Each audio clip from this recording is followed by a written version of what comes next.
On se retrouve pour le classement de vos lignes du temps. Alors ce classement, ce sera un top 12. Donc 12, j'ai sélectionné 12 lignes du temps. J'ai pas pu mettre tous les travaux que j'ai reçus, ça aurait été trop long. J'en ai choisi 12. Et ce classement sert à quoi? En fait, il sert à avoir, pour vous, il sert à avoir des exemples concrets de ce qu'il ne faut pas faire, ou au contraire ce qu'il faut faire lorsqu'on vous demandera de tracer des lignes du temps à l'avenir.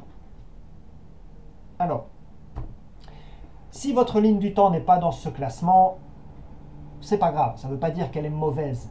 Il y a des bons travaux que je n'ai pas mis dans ce classement, sinon ça aurait été trop long. Ça aurait été un peu trop répétitif. Donc j'ai dû faire des choix, d'accord? Mais ne le prenez pas mal. Celle qui est à la 12e position, ça ne veut pas dire que l'élève est mauvais. C'est pas ça, hein. Encore une fois, l'objectif, c'est que vous essayez de faire les exercices que je vous ai demandé de faire. À partir du moment où vous faites l'effort d'essayer l'exercice, c'est déjà bien, hein. C'est une bonne chose. Une petite preuve de maturité de votre part. Donc voilà, ça je le précise avant de commencer. Alors on y va, top 12, on commence avec le 12e, c'est celle-ci. Alors, que manque-t-il ici sur cette ligne du temps? Beaucoup de choses ici à ne pas faire lorsque vous allez faire des lignes du temps à l'avenir. Qu'est-ce qu'il manque ici? Il manque un titre déjà. On ne sait pas de quoi cette ligne du temps parle. Il faut que ça apparaisse d'emblée, hein. Un titre bien entendu. Il manque l'échelle, il n'y a aucune échelle, il n'y a pas de légende. Donc tous les éléments fondamentaux d'une ligne du temps ne sont pas là. Et puis voilà, la ligne du temps n'est même pas tracée à la latte. Alors l'élève aurait pu même utiliser la marge ici, hein. Donc c'est très très brouillon. Je ne parle pas de l'écriture, c'est pas ça ce dont je parle. On peut avoir une écriture entre guillemets brouillonne, mais que ce soit propre au niveau des informations. Donc voilà. Mais on voit ici, ne fût-ce que tracer à la latte la ligne, s'il vous plaît. Quand même. Hein. Je sais pas, vous prenez n'importe quoi, un livre. Hein, voilà, ça c'est le livre que je lis en ce moment. Hop. Vous prenez ça et vous tracez. Et c'est bon, c'est mieux. D'accord? Donc il manque beaucoup de choses. Par contre, ce qui est positif, c'est évidemment les informations que l'élève a ajoutées. Il en manque quelques-unes, mais les informations qu'il a mis, on voit qu'il a un minimum au moins lu le texte qu'il fallait lire. Mais en plus ici, les informations ne sont pas là au bon endroit. L'élève me parle de l'Empire romain au XIVe siècle. Je crois que c'est le 14e ou le 13e. Enfin, il y a 2 fois 14, on dirait. Enfin, soit, il y a quelque chose qui ne va pas du tout. Donc attention, d'accord? Alors, on passe à la suite. En numéro 11. Alors, la numéro 11, c'est celle-là. 11e position, c'est celle-ci. Alors ici, il y a déjà un effort ici au niveau du traçage. L'élève a au moins tracé ça à la latte. Il me manque le titre. N'oubliez pas ce titre, il manque un titre. Par contre, il y a une légende. Donc l'élève a mis les grandes périodes en légende. Ok. Mais le problème, c'est qu'il n'y a pas d'échelle. Donc la légende nous aide un peu, mais comme il n'y a pas d'échelle, ça pose problème. Et on voit ici que la légende ne correspond pas à ce qu'il y a sur la ligne du temps. Donc on s'embrouille encore plus. Le problème de cette ligne du temps, alors il y a des informations, l'élève a lu le texte, mais n'a pas réussi à synthétiser les informations sur une ligne du temps de manière claire. C'est trop brouillon, on s'embrouille trop dans cette ligne du temps. Donc voilà, à retravailler bien sûr.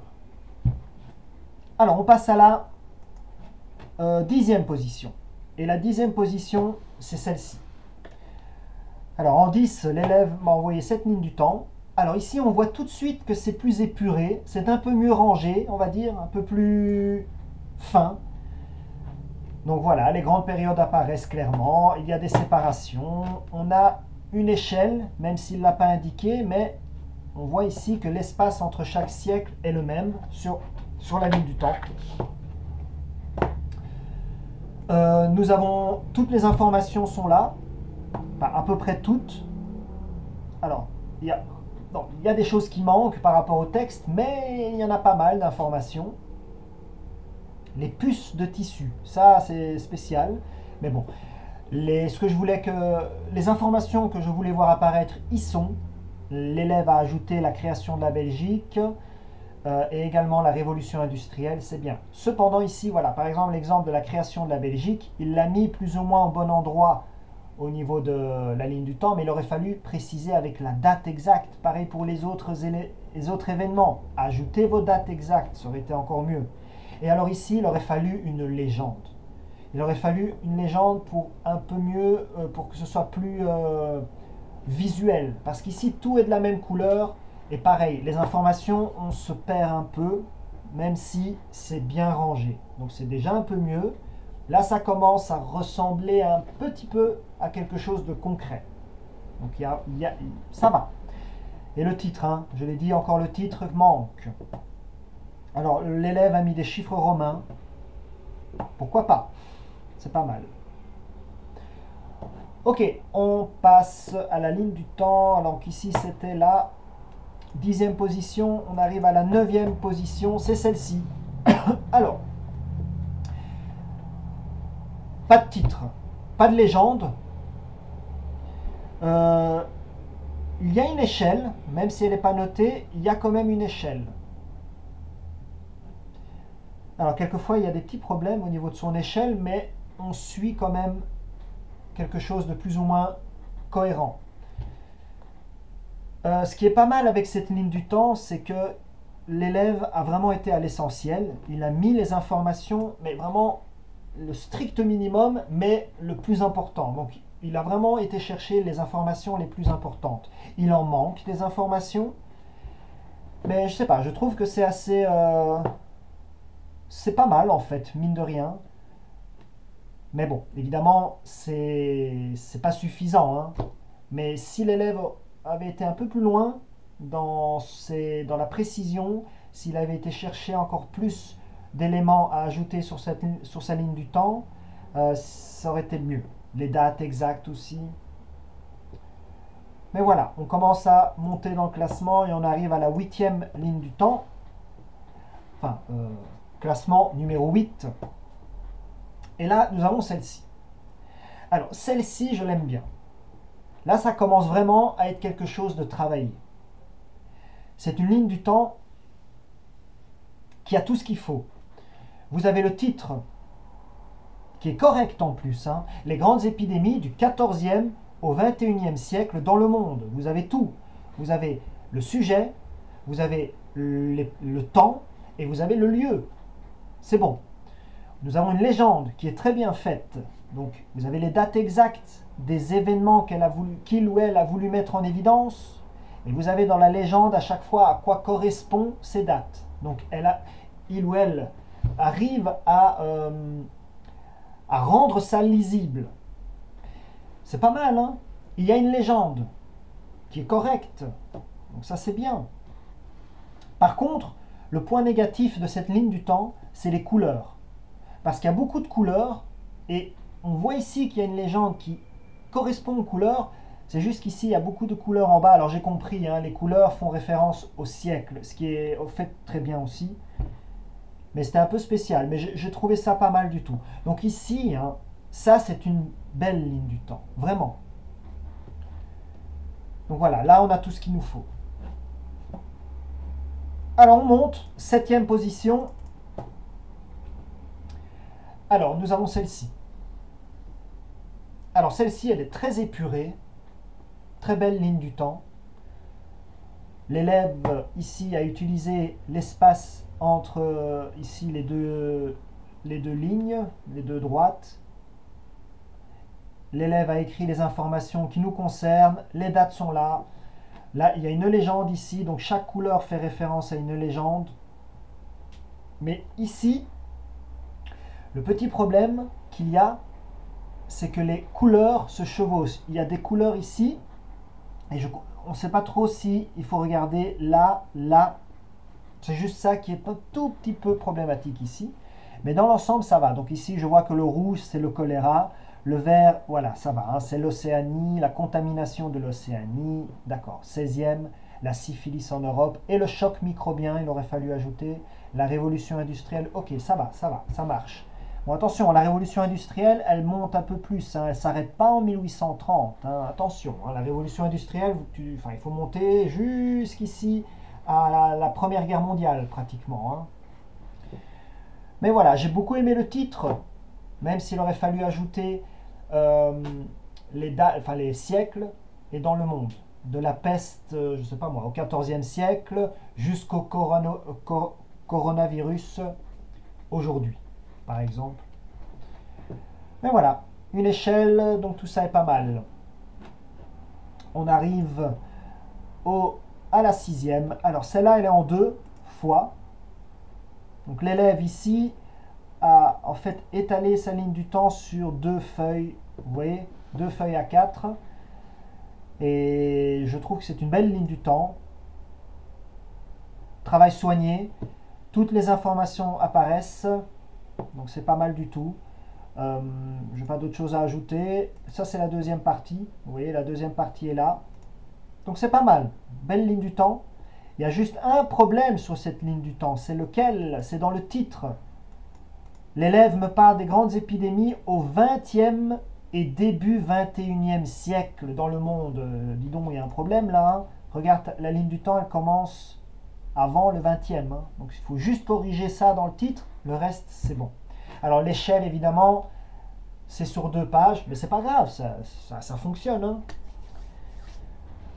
Ok, on continue. Nous sommes maintenant au 5e. On arrive dans le top 5.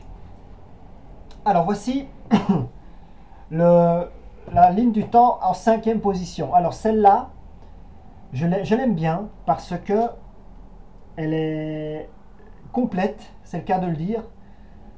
Vous avez l'échelle, vous avez le titre. Par contre ici, on voit vraiment qu'il y a eu un effort, d'accord? Mais il y a beaucoup d'informations. La légende, il n'y a pas de légende, c'est ça le problème. C'est qu'il n'y a pas de légende. Il y a beaucoup de choses, mais il n'y a pas de légende. Donc c'est difficile un peu de s'y retrouver. Mais bon. On va dire qu'ici, je l'ai mis à cette place-là. C'est par rapport à l'effort qui est fourni pour faire cette ligne du temps. Parce que je trouve qu'au niveau graphique, c'est pas mal. Mais elle n'est pas très, on va dire, opérationnelle, cette ligne du temps. Le titre me pose problème. Les différentes dates qui ont marqué le temps durant les pandémies. Il y a un problème dans la date, là. Hein. Dans la date, pardon, dans le titre. Mais, voilà. Alors, 4e position. Là, on commence à toucher du tout bon. Ça, c'est vraiment pas mal. Donc, on voit très bien ici, au niveau de la légende et au niveau de la façon de indiquer les différents événements sur une ligne du temps, que les choses ont été très bien faites. Donc, chaque numéro correspond à une date et chaque numéro correspond à un événement qui est indiqué ici en bas. Donc, c'est parfait. On a une échelle, on a un titre, c'est très bien. Tout est très bien tracé. Un seul problème, c'est qu'ici en bas, dans les grandes périodes, l'élève a voulu inclure également l'Antiquité. Et ça prête un peu à confusion. Il aurait fallu tout simplement faire suivre les dates avec les grandes périodes. Donc ici, en 1320, on est au Moyen-Âge. Hein. Donc Moyen-Âge, qui s'arrête en 1492, commence les temps modernes. Tu comprends? C'est juste ça. Mais sinon, c'est une très belle ligne du temps. On respecte tout ce qu'il faut. Pas mal. Et on arrive au top 3. Alors là, j'ai pas grand chose à dire. Je vous laisse juste les regarder. Voilà une très belle ligne du temps. Pas grand chose à dire. Seul problème, c'est le titre. Regarde bien le titre, c'est tout. Sinon tout va bien. Hein. Mais c'est pas uniquement les grandes épidémies au 20e et début 21e. Même remarque que pour l'autre ligne du temps. Regarde, on commence en 1300, donc ici, juste ça. Le reste, c'est très bien. Deuxième, c'est celle-ci. Parfait. La légende, l'échelle, le titre, c'est épuré. On voit très bien, les grandes périodes apparaissent. Il y a de la couleur, c'est soigné, tout va bien. Et enfin, la première. Bravo, tu as gagné un rayon de soleil. C'est celle-ci, bien entendu. Bravo à l'élève qui a fait ça. Je vous laisse regarder.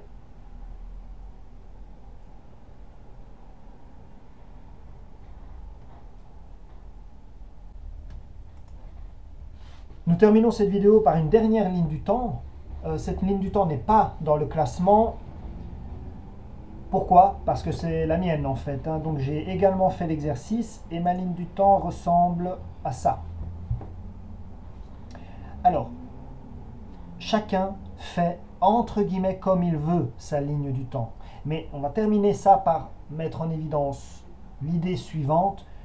C'est pas pour vous ennuyer qu'on vous demande de faire des lignes du temps, c'est pour que vous structurez les informations et que vous sachiez les synthétiser sur une page. C'est à ça que sert une ligne du temps. Alors évidemment, elle sert à situer dans le temps des événements, mais il y a aussi et surtout le fait de les synthétiser. Il faut que tout tienne en une page et que ce soit plus ou moins clair. D'où l'importance déjà du titre qui manquait sur certaines lignes du temps, l'importance de la légende, ou en tout cas de l'utilisation de couleurs. Comme ça, on voit, il y a des choses qui vont se dégager. Donc, on arrive à bien structurer les informations. Et l'importance d'une échelle. Parce qu'on situe dans le temps, il faut que l'échelle soit présente. Voilà, on peut vite parcourir. Donc j'ai mis ici en évidence certaines dates qui apparaissaient dans le document. Je les ai mises ici au-dessus. J'ai noté à quoi faisaient référence ces dates. J'ai mis ici un peu plus d'informations par rapport par exemple au nombre de décès pour la grande peste, pour le choc microbien. On voit bien que ça se passe au XVIe siècle. J'ai mis en évidence le choc microbien en Océanie. Au même moment, il y avait la peste de Londres. On peut ici faire le lien. On voit ici la peste de Marseille, on arrive aux épidémies de choléra pendant le 19e et le développement des vaccins. Et j'ai mis en évidence la grippe espagnole, bien entendu. J'avais demandé de mettre l'indépendance de la Belgique, je l'ai mise ici. Vous avez vu que j'ai changé de couleur, parce qu'ici ce n'est pas une épidémie, donc j'ai changé de couleur. Et la révolution industrielle, je l'ai mise comme ça. C'est une période ici qui part de la fin du 18e et qui court jusqu'à la Première Guerre mondiale. C'est ça la révolution industrielle. Et j'ai mis en évidence mes grandes périodes de l'histoire.